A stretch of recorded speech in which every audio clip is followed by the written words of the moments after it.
Hello, my name is Damien Joshua Tavares. Today I'll be demonstrating the measurement of the amplitude for part 6.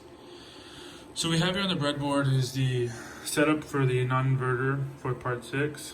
And we have all the necessary connections. We have the sine wave coming from the function generator going into the input for the amp. We also have the power supply feeding 15 and negative 15 volts into the circuit.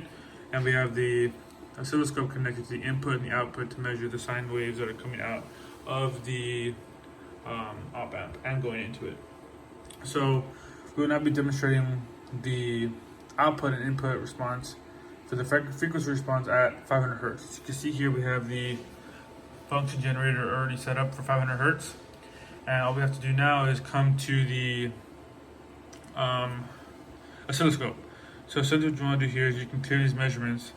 And the way you would measure the gain, essentially the V out and V in you need for the gain equation, you would just come to voltage here. You would click source 1, peak to peak, go to source 2, and get peak to peak as well.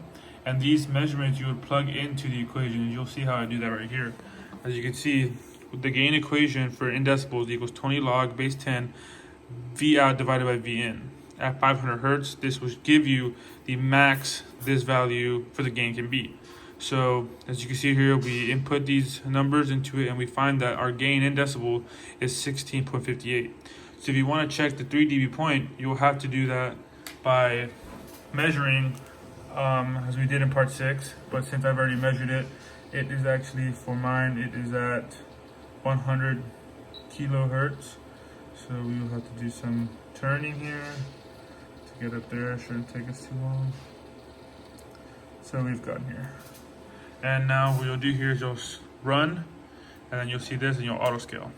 But as you can see here on the waveform, it is kind of too pointy. It doesn't really look like a sine wave. So what you can do is come to the amp on the function generator and lower it until it looks about right. As you can see here, it looks a lot nicer. So what you can do is in there and stop it. You can do the same thing as you did previously. Click voltage, source 1, peak to peak, source 2, peak to peak. So as you see here, we have our measurements, and I will write those out. So the new gain equation will give us 20 log base 10.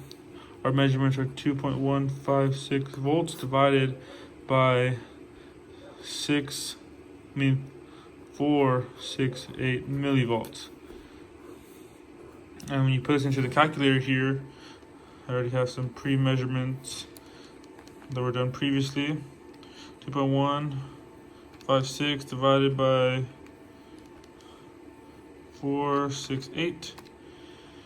That gives us 13.26. This will equal 13.26 decibels. And as you can see here, from this point to this point, it drops 3 decibels. So this is in fact the frequency at 100 kilohertz where the gain drops 3 dB.